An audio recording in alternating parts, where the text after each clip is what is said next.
오늘 주님이 말씀하신 것이 어떤 형제가 죄를 범한 것에 대한 이야기를 말씀하고 있습니다. 형제가 죄를 범했다. 이 말은 곧 예수 믿는 그리스도인 같은 믿는 자들 가운데에서 죄를 범한 자들에 대한 이야기다라고 우리는 보시면 되겠습니다. 마태복음 18장 이 15절에서부터 17절에 있는 말씀, 이 말씀이 오늘날 교회에서 적용이 되어지는데 어떻게 적용을 하고 있느냐 하면 어떤 사람이 교회를 대적하거나 할 때 기록된 말씀처럼 그렇게 행동을 합니다. 그런데 예수님이 이 말씀을 하신 것에 대한 근본 밑에 깔려있는 주님이 말하고자 하시는 주님의 마음은 어떤 것인가 우리는 이것을 먼저 알아야 합니다. 정말로 주님이 형제를 죄를 범하였을 때 처음에는 그 사람한테 가서 권고하고 두 번째는 한두 사람 더 데리고 가서 증인을 세우고 권고하고 안 되면 교회에서도 권고하고 아니면 완전히 내쳐라. 그런 사건이 제가 사역하던 교회에서도 있었습니다. 그런데 이렇게 해서 내쳐지게 되어진 자는 어떤 자가 되냐면 이 사람은 완전히 하나님의 회중에서 내쳐진다라는 이야기는 구원이 없어진다.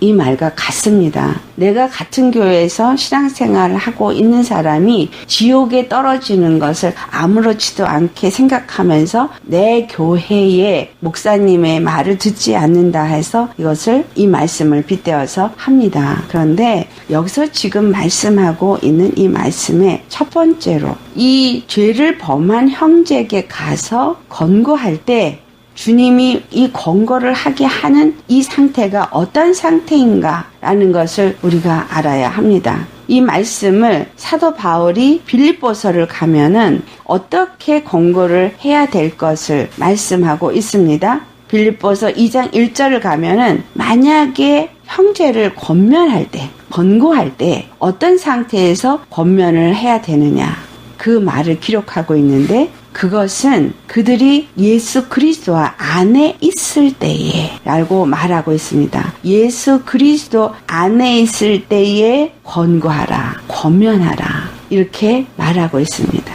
굉장히 중요합니다. 오늘 우리가 이 말씀을 잘 새겨서 생각해 보아야 하는 것은 내가 만약에 형제를 가서 죄를 범한 것을 권고하려고 할 때는 우리가 먼저 예수 그리스도 안에 있는 자가 되어야 한다. 예수 그리스도 안에 있는 자라는 이 말은 구체적으로 말할 때 우리가 생각하고 있듯이 교회를 다니고 있으면 예수 그리스도 안에 있는 자가 아니라 예수 그리스도 안에 있는 자라는 얘기는 예수님과 연합되어져서 믿음으로 예수님 안에서 하나가 되어진 자이다 라는 거예요. 이것은 성령이 역사하시고 성령으로 인해서 예수님과 한 마음, 한 뜻, 한 사랑을 가진 상태를 말하는 것입니다.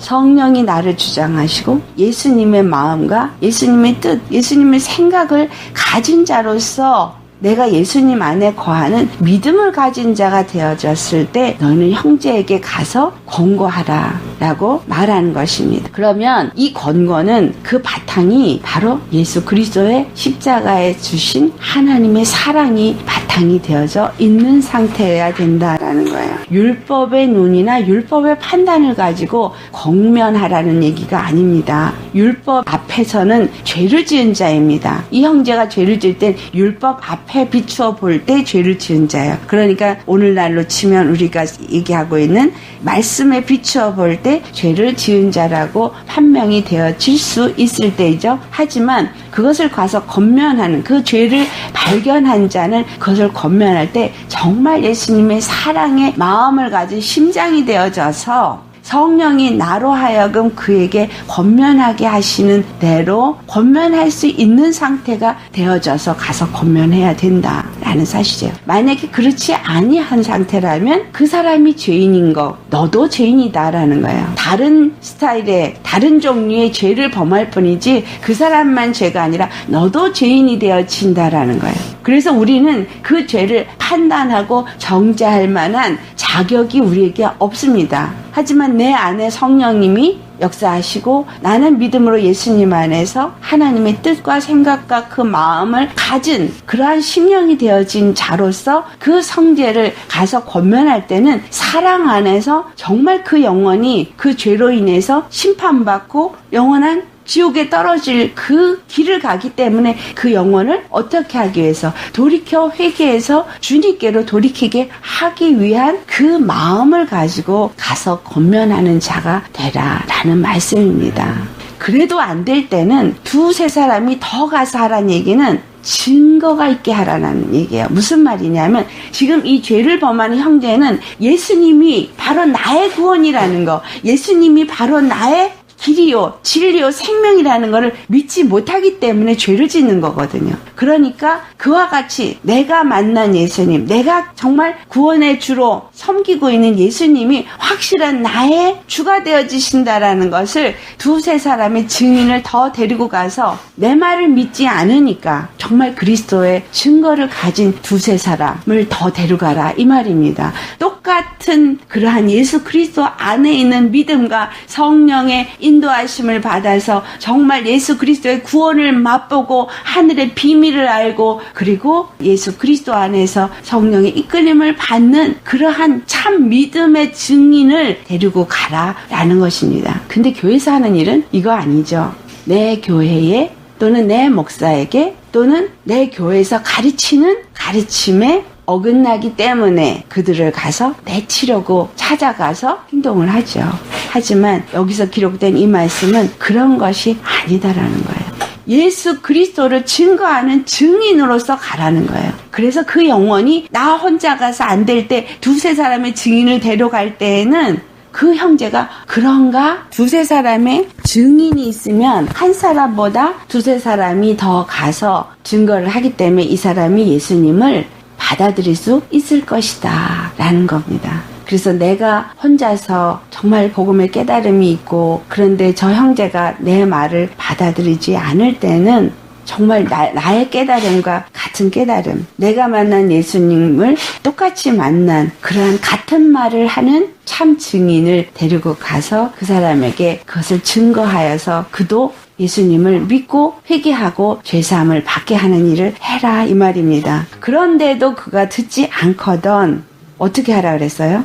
그 두세 증인의 입으로 확증하게 증거를 하게 했는데도 듣지 않을 때에는 교회에게 말하라는 거예요. 지금 우리가 생각하고 있는 교회가 아닙니다. 건물의 교회 아니면 무슨 이름을 가진 무슨 교회 그 교회가 아니라 정말 예수 그리스도의 교회가 되어진 그 회중 그 무리에게 말하여서 그 교회가 그 사람에게 말을 해라. 그렇다면 그 어떤 예수 그리스도의 공동체이기 때문에 훨씬 더 증거가 더 많겠죠. 더 많은 증거, 더 많은 그 복음의 확신을 가진 증인들의 그 무리의 공동체, 다수 그 증거를 들을 때 어떻겠어요? 과연 그렇게까지 하면서 많은 사람들이 예수 그리스도의 증거를 할 때 절대로 결단코 예수를 영접해서 받아들이지 않겠다고 한다면 그때에는 이방인과 세리처럼 여겨라 할 수 없다라는 거예요. 이 말씀을 하시고 나서 너희들이 한 땅에서 매는 것과 한 땅에서 푸는 이야기를 합니다. 땅에서 매면 하늘에서도 매일 것이요 땅에서 풀면 하늘에서도 풀리리라. 우리가 이 땅에서 매이면 매이고 풀리면 풀린다라는 얘기를 하신 이야기는 지금 그 영혼이 말씀을 전하여도 증거를 해도 듣지 않고 있을 때에 그것은 확실하게 어둠의 영에 잡혀있기 때문에 주의 말씀을 들을 귀가 없고 들을 심령이 되지 못해서 믿지 못하고 듣지 않기 때문에 무엇을 하라는 얘기예요? 그 영혼을 위해서 기도하는 중보기도를 말합니다. 그들 안에 역사하고 있는 믿지 아니하는 형제 또한 잘못 가고 있는 형제 가운데 역사하고 있는 더러운 영들을 우리가 매어서 묶어내고 쫓아내고 그래서 그 영혼이 풀어지게끔 기도하는 그러한 중보 기도를 한다면 어떻게 될까요? 그 안에 역사하고 있는 영들이 그 사람을 믿지 못하게 하고 죄의 길을 가게 하는 영들의 역사가 하나님의 도우심을 받아서 그 정말 사랑으로 기도하며 그 영혼을 구원하기에 안타까워하는 그 마음을 가진 자의 심령을 보시고 그 영혼이 매인 것을 풀어주시고 그 영혼을 붙잡고 있는 악한 영들을 결박하는 일을 주께서 하신다라는 이야기입니다. 한 영혼이 죽어가는 것, 죄에서 심판을 받게 돼서 지옥에 떨어진 걸 아무렇지도 않게 여기고 버리라는 얘기가 아닙니다. 정말 그 영혼의 구원을 우리 마음에 어떤 마음을 가지고 그 영혼을 위하여서 우린 당연히 주님이 예수님을 믿는 자들에게 매는 축복, 쓰는 축복 주셨습니다. 그 권세 주셨습니다. 그런데 그 권세를 우리가 어떤 때 사용하도록 주셨느냐라는 거예요. 영혼을 구원하는 일을 위해서 주셨다라는 거예요. 그 영혼이 영접하고 복음을 받아들일 때까지 정말 그 일을 우리에게 하라라는 말씀을 기록하고 있는 것입니다. 거기다가 내가 혼자서 매면 매고 풀면 푸는 이 정도가 아니라 그 다음에는 두세 사람이 땅에서 합심하여 구하면 하늘에 계신 내 아버지께서 그들을 위하여 이루시리라 이렇게 말씀하고 있는 여기서 그들이 누구냐라는 거예요. 두세 사람이 합심해서 기도한 그들입니까? 아니면 지금 죄를 짓는 그들입니까? 지금 이 두세 사람이 합심하여 기도하는 것은 하나님의 뜻이 이 땅 가운데 이루어지기 위한 것을 기도하는 것입니다. 그런데 하나님의 뜻이 이 땅에 이루어지는 것은 무엇이에요? 예수 그리스도를 믿고 모든 사람들이 영생을 얻는 것이 하나님 뜻입니다. 그렇다면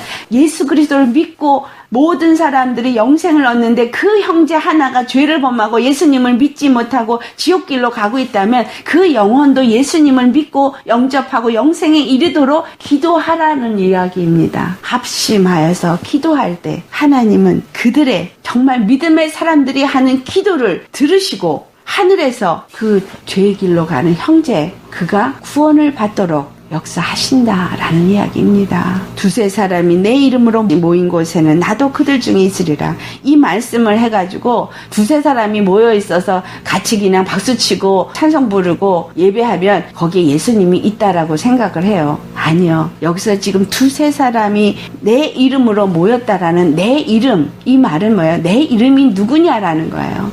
예수라는 이름은 자기 백성을 자기 죄에서 구원할 자라는 이름이에요. 그 영혼 구원을 위해서 우리가 모였다라면 그 이름 구원의 하나님을 나타내기 위해서 모였다라면 그 영혼 구원을 위해서 우리가 모여서 부르짖고 주님 앞에 간구하며 영혼 구원을 위해서 모인 무리라면 그곳에서는 반드시 그 이름의 역사가 있도록 주님이 역사하신다라는 이야기입니다. 우리가 예배 드리는 것도 예수의 이름이 나타나고 그 이름의 영광을 돌리기 위해서 모인 것이기 때문에 만약에 두세 사람이 모여있다면 그곳에서는 반드시 영혼이 힘을 얻고 영혼이 살아나고 영혼이 예수님을 만나서 정말 주님이 주시는 평강과 안식을 누리는 역사가 일어나야 그것이 두세 사람이 내 이름으로 모인 곳입니다. 교회가 모여는 사람들이 무슨 성교회로 모이고 구역으로 모이고 그래서 스몰 그룹으로 모였다 그래서 그것이 예수님의 이름으로 모인 무리라고 말하시면 안 됩니다.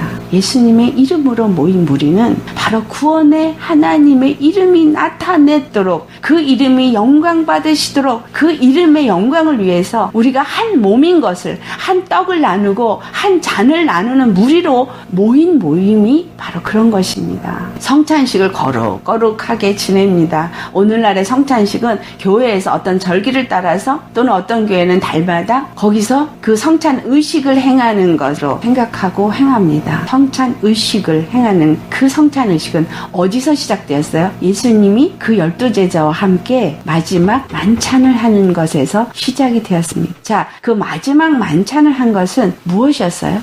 떡을 나누면서 먹고 잔을 나누면서 마셨던 유월절 밤이었어요. 아멘. 자, 유월절은 무엇을 의미해요? 예수님이 십자가에서 피 흘려 죽으시고 우리를 그 피로 말미암아서 구원을 받게 한 피 바른 집 안에 거하는 자들, 또 할례 받은 자들, 그들이 모여서 뭘 나눠요? 어린 양의 고기를 먹으면서 또 포도주를 마시면서 같이 그 어린 양의 고기를 음식을 먹으면서 쓴나물 무교병을 먹는데 거기에 쓴나물도 겸해서 먹는 이 시간이 예수님이 하셨던 마지막 만찬이었습니다. 그 마지막 만찬은 그러니까 오늘날 교회에서 하는 성찬식하고 전혀 다르죠. 6월절 어린 양 규례를 보면 그 고기를 먹을 때 어린 양을 가운데 두고 그 고기를 먹을 때는 그 뼈를 꺾지 않고 그대로 둔 상태에서 고기를 뜯어 먹게끔 했습니다. 무슨 말이냐면 뼈를 꺾지 않는다는, 예수님이 십자가에서 죽으셨을 때 그 뼈를 꺾지 않았다는 말이 기록이 되어 있어요.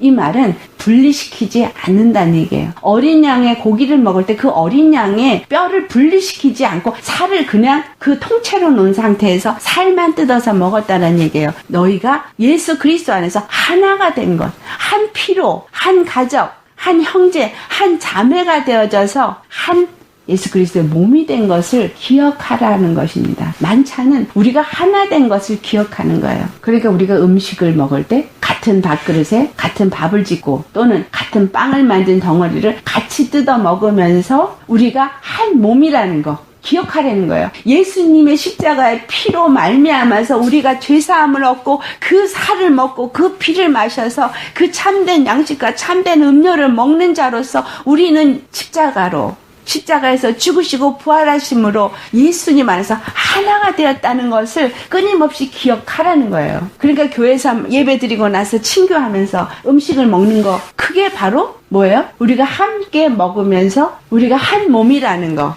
하나라는 거, 우린 영원히 함께 영생에 들어갈 자라는 거, 그거를 기억하면서 나누라는 거예요. 오늘은 음식이 뭐가 맛있으니까, 국밥이 맛있으니까, 오늘은 이빵이 맛있으니까, 그게 아니라 그렇게 같이 먹고 그렇게 같이 육이 살이 찌는 것처럼 같이 우리는 영적으로도 같이 살아야 될 한 몸이다. 예수님이 우리의 머리요, 우리는 각 지체요. 그래서 각각 은사가 다를지라도 우리는 한 몸으로서 하나라는 것을 기억하라는 것입니다. 이것이 두세 사람이 내 이름으로 모인 곳에 일어난 일이에요. 그러니까 믿는 자들이 모이면 거기서 뭘 해야 돼요?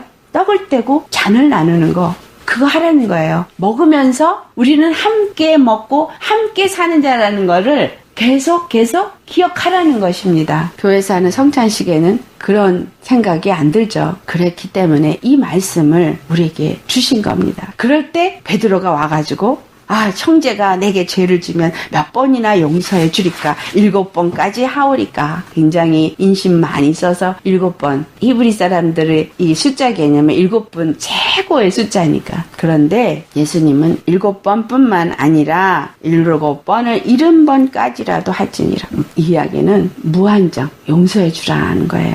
형제가 죄를 범하면 몇 번이나 용서해 주리까? 지금 앞에 죄를 범한 형제 얘기를 하는데 지금 이 얘기를 하는데 예수님이 조금 전에는 내쳐져서 이방인과 세리처럼 여기라고 한 것 같았는데 여기서는 끝까지 용서를 해주라는 식으로 얘기를 하십니다. 그것을 예화를 들어서 구체적으로 우리에게 얘기를 해주는 것. 바로 너는 만 데나리온 빚진 자와 같이 탕감을 받은 자다라는 거예요. 그리고 내 형제는 100데나리온 빚진 동관과 같은 자다. 이 이야기를 하고 있는 겁니다. 무슨 말이라는 얘기예요?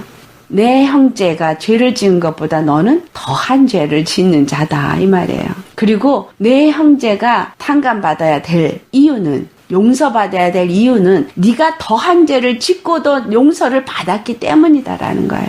이 예화는 우리 모두가 너무 잘 아는 예화입니다. 만데나리온의 빚진 자를 다 용서해 줬는데 그 주인이 나가서는 자기에게 100데나리온 빚진 동료를 잡아서 옥에 가두고 빚을 갚을 때까지 나오지 못한다고 했기 때문에 그것을 본 동료가 가서 주인에게 다 알렸다. 이 말은 무슨 말이에요? 우리가 예수님 앞에 기도하면 기도로 다 고하는 거예요. 천사가 와서 그 기도 다 가져가죠. 자, 내가 만약에 억울한 일을 당했거나 아니면 다른 형제가 억울한 일을 당하고 있는 것을 볼 때 속상해서 마음이 아파서 그 형제를 위해서 기도하면 다 하나님 앞에 올라갑니다. 만약에 A라는 사람이 B라는 사람을 용서하지 않고 핍박을 해요. 그런데 C라는 사람이 볼 때 A라는 사람은 자기는 더한 죄도 용서를 받았는데 지금 B라는 사람은 자기보다 훨씬 적은 죄를 지었는데도 용서하지 않을 때 C라는 사람이 믿음의 사람이라면 주님 앞에 기도하겠죠. 그 이야기입니다. 그럴 때 하나님이 지금 이 만데나리온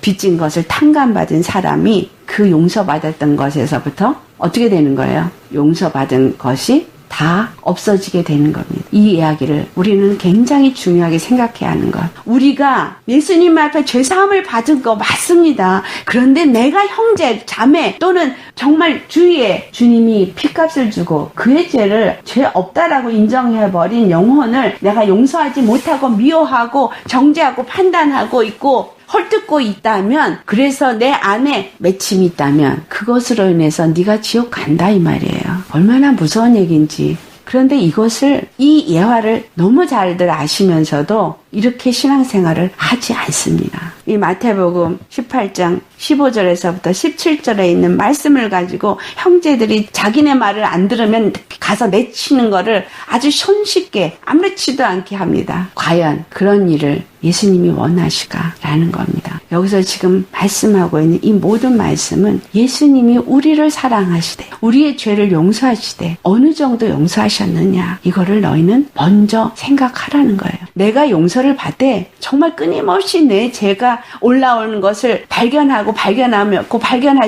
정말 이렇게 죄인일 수가 없습니다. 이런 나를 주님은 죄 없다고 하셨어요. 내가 네 허물을 다시는 기억하지 아니한다 그랬고, 내 죄를 다시는 생각도 하지 아니하고 도말해버리신다 그랬거든요. 우리의 죄와 허물을 기억도 하지 아니하고 도말하시는 그 일을 위해서 피를 흘리셨어요. 그 피를 흘리셨기 때문에 우리가 그 죄사함을 받았다면, 나도 내 형제 자매가 죄를 짓는 것을 예수님이 사해 주시기 위해서 십자가를 짊어지셨다라는 것을 기억해야 합니다. 그리고 그 형제 자매가 죄사함을 받고 그도 구원을 받도록 하기 위해서 정말 예수님의 마음, 십자가의 그 사랑과 그 은혜를 아는 자의 마음과 하나님의 그 뜻을 아는 자의 마음을 가지고 그 형제를 위해서 내가 용서를 할 뿐만이 아니라, 나에게 죄를 지은 자로서 용서할 뿐만이 아니라 또한 그를 위해서 하나님 앞에 구하는 자가 되라는 거예요. 내가 구하다가 그래도 그 사람이 죄를 짓는 일을 계속하면 두세 사람을 갖고 같이 또 기도하면서 그 영혼의 구원을 위해서 기도하고, 그리고 가서 그에게 증거를 보이라는 겁니다. 땅에서도 매이면 하늘에서도 매이면, 땅에서 풀면 하늘에서도 풀리리라고 말씀하신 그 하나님은 우리의 기도를 들으시고 당연히 그 일을 이루신다라는 거예요. 바로 너 하나, 구원받은 너 하나를 통해서 내 주위의 형제 자매들도 구원을 받도록 해라는 것이고, 그 일을 주님이 하시겠다라는 거예요. 내가 잘난 척하고 교회에서 목사한테 칭찬받고 성도들에게 그럴싸하게 보이는 신앙생활, 그것이 하나님이 받으시는 신앙생활이 아닙니다. 정말 여기서 지금 예수님이 하고자 하는 말씀은 내 안에 바로 예수 십자가의 그 은혜가 있다면 사랑이 동일하게 있다라는 이야기를 하는 겁니다. 십자가의 은혜를 아십니까? 그렇다면 십자가의 사랑이 내 안에서 역사되어야 합니다. 나만 사랑하는 것이 아니라 내게 죄를 지은 자도 사랑할 수 있는 것, 내게 죄를 지은 자도 용서할 수 있는 것, 그리고 그 영혼도 또 나와 같이 은혜를 입도록 긍휼과 그 자비를 베푸는 기도하는 자, 주님께 간구하는 자, 그리고 예수 그리스도의 십자가의 은혜와 사랑이 얼마나 좋은 것인지 또한 증거할 수 있는 자가 되어라라는 것입니다. 아멘. 우리는 이와 같은 십자가의 은혜를 받은 자라면, 하나님의 그 아가페 사랑을 아는 자라면 나도 그와 같은 자가 되어야 합니다. 그러나 내 힘과 내 노력으로 할 수 없기 때문에 하나님 앞에 우리가 구하는 겁니다. 정말 주님, 나로 하여금 예수님의 은혜를 받은 자, 이 만대나련 빚진 자와 같이 어떻게 갚을 수 없는 그런 은혜를 받은 자입니다.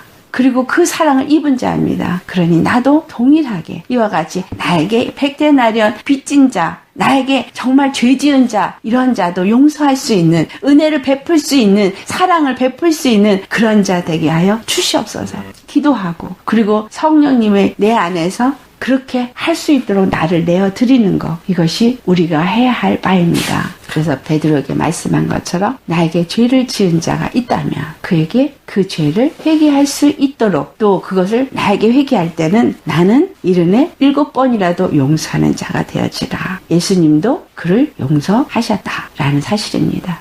그렇다면 나도 살고 또 내 옆에 형제 자매도 살고 우리 모두가 정말 예수님의 그 십자가의 은혜를 입고 그 생명을 입은 자로서 교회 안에 두세 사람이 예수 이름으로 모인 곳에는 반드시 생명의 역사, 구원의 역사가 일어나겠죠. 아멘. 그러면 어떻게 되어져? 화목하게 되어지고 연합되어지고 그리스도의 몸 된 교회로 세워지는 역사가 일어나게 됩니다. 이것이 바로 오늘 우리가 봉독한 말씀에 있는 진리입니다. 우리는 이와 같이 정말 주님의 사랑과 그 은혜 받은 자로서 그것을 나누는 자가 되시기를 예수의 이름으로 축원합니다.